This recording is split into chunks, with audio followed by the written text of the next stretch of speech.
The year is 1718. On the blood-slicked deck of a captured merchantman, a war is being fought not just for gold, but for the soul of the Atlantic. This is not a battle between nations, it is a battle against an idea. For the British Empire, the sea was its lifeblood, a vast network of arteries pumping wealth from the New World to the Old. But a sickness was spreading through these veins, a lawless, democratic plague. They called themselves the Brethren of the Coast. The Crown called them hostes homini generis, enemies of all mankind. Their existence was a direct challenge to the very concept of empire. This is the story of how a small, ragged confederation of outcasts and rebels brought the world's greatest superpower to its knees. It is the story of how piracy threatened to shatter the British Empire. To understand this war, we must look beyond the myth, beyond the romance of treasure maps and buried gold. We must look into the dark heart of an age defined by greed, rebellion, and blood. In the early 18th century, London was the undisputed center of a new global economy. Its wealth was built on a simple, brutal triangle of trade, sugar, tobacco, and human lives. From the Caribbean, a torrent of wealth flowed east, a river of profit so vast it financed England's rise to global dominance. This wealth, however, was dangerously exposed. The Atlantic was not a highway, it was a wilderness. Patrolled inadequately by the Royal Navy, merchant vessels were slow, heavy, and isolated, perfect prey for the wolves of the sea. The Golden Age of Piracy was born from the ashes of imperial war. With the end of the War of Spanish Succession in 1713, thousands of privateers, legalized pirates, were suddenly unemployed. Trained in violence and abandoned by the Crown, they possessed the ships, the skills, and the resentment to carve out their own destiny. They simply raised a new flag and continued the only trade they knew. Their capital was no gilded metropolis, but a sun-scorched island shantytown, Nassau, on the island of New Providence. Here, they founded a pirate republic, a haven beyond the reach of kings and laws. Nassau was more than a base, it was an idea. It was a world turned upside down, a place where common sailors were masters of their own fate, free from the brutal tyranny of the naval press gang and the captain's whip. Life aboard a Royal Navy or merchant vessel was a floating prison. Discipline was maintained through starvation and the cat-o'-nine-tails. For many, piracy was not a choice born of greed, but an escape from hell. The pirate ship, by contrast, was a proto-democracy. Captains were elected, loot was divided according to a written code, and every man had a vote. It was a radical experiment in liberty on the high seas. This pirate code was the foundation of their society. It ensured a rough form of justice and equality, a stark contrast to the rigid, oppressive hierarchy of the empire they had fled. This egalitarian dream drew thousands to the black flag. Runaway slaves, disgraced merchants, political refugees, and desperate sailors from every corner of the Atlantic formed a unique, multicultural society. Legendary figures began to emerge from this crucible of rebellion. Men like Samuel Bellamy, the Prince of Pirates, who saw himself as a modern-day Robin Hood.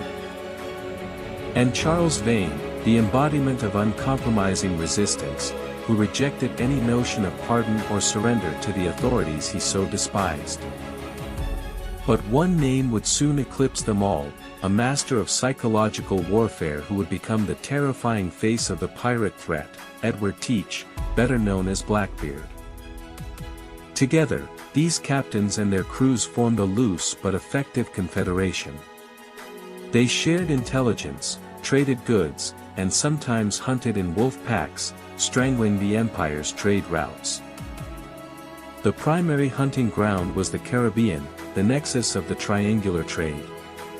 Here, ships heavy with silver from Spanish mines or sugar from British plantations were at their most vulnerable. Pirates rarely sought a bloody battle. Their strategy was terror. The appearance of the Jolly Roger was often enough to compel a swift surrender, preserving both lives and the precious cargo. The captured goods were not simply hoarded. They were funneled back into a growing shadow economy, sold to corrupt colonial merchants who were happy to bypass London's taxes and trade laws. This network of corruption reached deep into the American colonies. Ports from Charleston to New York secretly welcomed pirates, profiting from the stolen wealth of their own empire. By 1716, the situation was reaching a crisis point. Piracy was no longer a nuisance, it was a systemic attack on the mercantile system that underpinned British power. Insurance rates for shipping skyrocketed, making legitimate trade prohibitively expensive. Some routes were abandoned entirely, with captains too frightened to leave port. The flow of sugar, the white gold of the 18th century, slowed to a trickle. The refineries of Bristol and London fell silent, threatening a cornerstone of the British economy. More terrifying for the establishment was the disruption to the slave trade. Pirates often freed the human cargo they captured, with many liberated Africans choosing to join their ranks. This wasn't just an economic attack, it was an ideological contagion. The pirates' dream of a classless, multiracial society of equals was the antithesis of the empire's slave-based, hierarchical world. Back in London, in the halls of Parliament and the boardrooms of the East India Company, a sense of panic began to set in. The letters and petitions from the colonies painted a picture of utter chaos. The empire, which had projected its power across the globe, seemed impotent in its own backyard. The very legitimacy of the state, its ability to protect property and trade, was being questioned. The first response was weak and uncoordinated. The Royal Navy, though powerful on paper, was stretched thin, its ships often too large and slow to catch the nimble pirate sloops. Many naval captains were also reluctant to engage. There was no prize money in recapturing British goods, and a battle with desperate pirates was a high-risk, low-reward proposition. The failure of the military response forced the empire to turn to other weapons, the law and propaganda. A war for the public mind was about to begin. The legal doctrine of hostis homini generis was weaponized. This classified pirates not as criminals of one nation, but as enemies of the entire human race, who could be hunted and killed by anyone, anywhere. To accompany this legal assault, the state sponsored a campaign of demonization. Pirates were portrayed not as rebels with grievances, but as sadistic, bloodthirsty monsters. The iconic image of the pirate, the eye patch, the wooden leg, the parrot, was largely a fiction crafted during this period. It was a caricature designed to obscure the real, political threat they represented. Yet, for all the propaganda, the threat was real and growing. In May of 1718, Blackbeard would escalate the conflict to an unprecedented level, launching a direct assault on the empire itself. He blockaded the port of Charleston, South Carolina, one of the busiest and wealthiest ports in the American colonies. For nearly a week, he held an entire city hostage. Blackbeard and his crew plundered every ship they found, taking prisoners from Charleston's elite. His demand was not for gold or jewels, but for a chest of medicine. It was a masterful act of psychological warfare. The demand was bizarre, the action audacious. It demonstrated the utter impotence of the colonial government and the Royal Navy. When his demands were met, Blackbeard released his prisoners, stripped of their fine clothes, and sailed away with impunity. The message to the empire was clear: no port was safe. The Charleston blockade was a turning point. It was no longer possible to dismiss piracy as simple crime. This was an act of war, and it demanded a total, systematic response. London finally understood the existential nature of the threat. The state now prepared to unleash its full fury, appointing a man who knew the pirates' world intimately, because he had once been a part of it. Woodes Rogers was a celebrated privateer, a hero of the war against Spain. He was a ruthless and brilliant commander who understood that to defeat the pirates, he had to destroy their sanctuary, Nassau. He assembled a fleet, not just of warships, but of administrators, engineers, and soldiers. His mission was not merely to fight, but to occupy, to cleanse, and to rebuild Nassau in the Empire's image. But Rogers carried another, more subtle weapon, the King's pardon. It was an offer of full clemency to any pirate who surrendered by a set deadline. It was a tool designed to divide and conquer. News of the pardon and Rogers' approaching fleet threw the pirate Republic of Nassau into turmoil. The Brethren of the Coast were split, accept the pardon and return to a life of servitude, or fight and die for their freedom. Captains like Benjamin Hornigold, once a mentor to Blackbeard, saw the writing on the wall and chose to accept the pardon. They turned their knowledge and skills against their former comrades.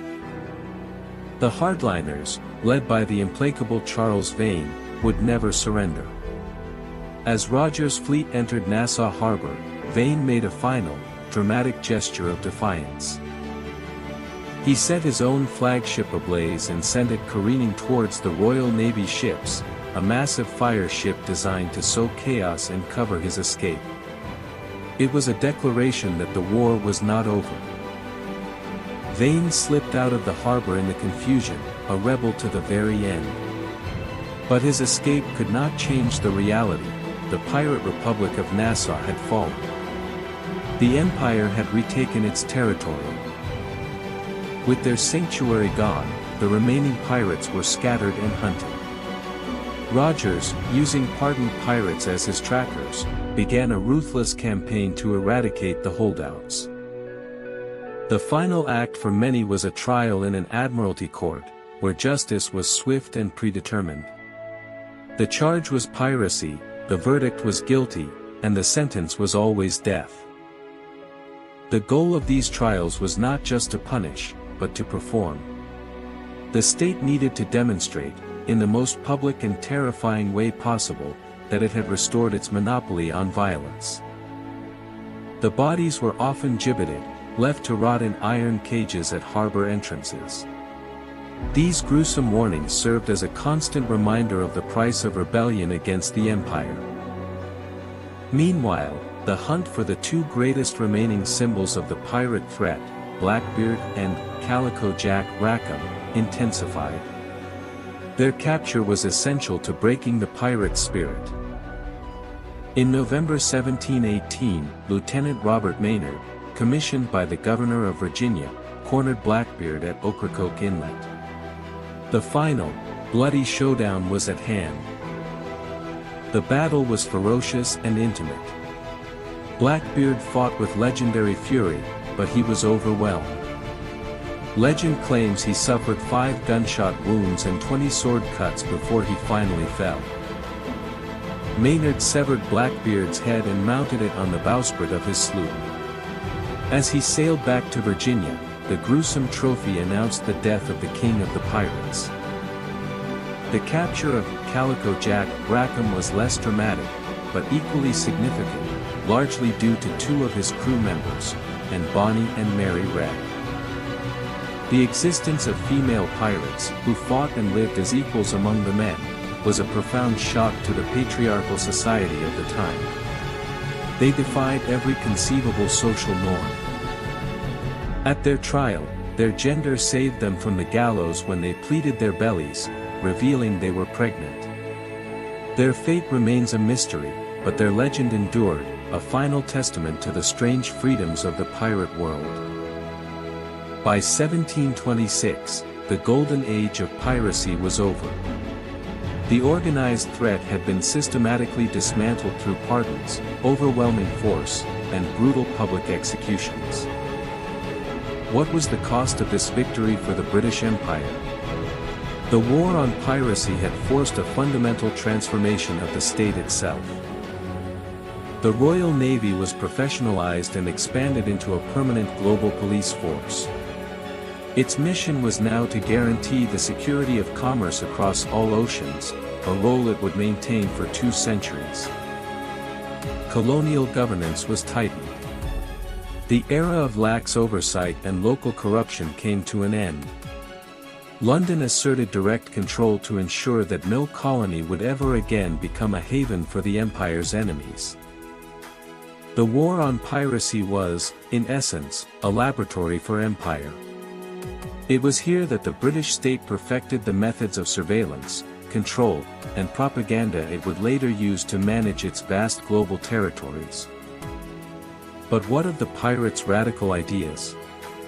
Their experiment in democracy, equality, and social welfare was ruthlessly suppressed and intentionally erased from the historical narrative.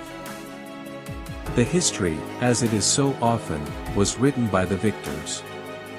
The official account, penned by authors like Captain Charles Johnson, transformed the pirates from political rebels into one-dimensional villains. Their democratic practices were forgotten. Their multiculturalism was ignored. Their social critique was silenced. All that remained was the caricature, the greedy, chaotic, and ultimately apolitical monster. It was this hollowed-out, romanticized figure that would be resurrected a century later by writers like Robert Louis Stevenson. The pirate became a safe, thrilling character for adventure stories. The terrifying threat to the world order was domesticated into a children's tale. The black flag, once a symbol of a workers' revolt, became a prop in a fantasy game. So why does this brief, violent period in history continue to fascinate us? Perhaps it is because the ghost of that suppressed idea still lingers. The pirates of the Golden Age created a world that should not have existed.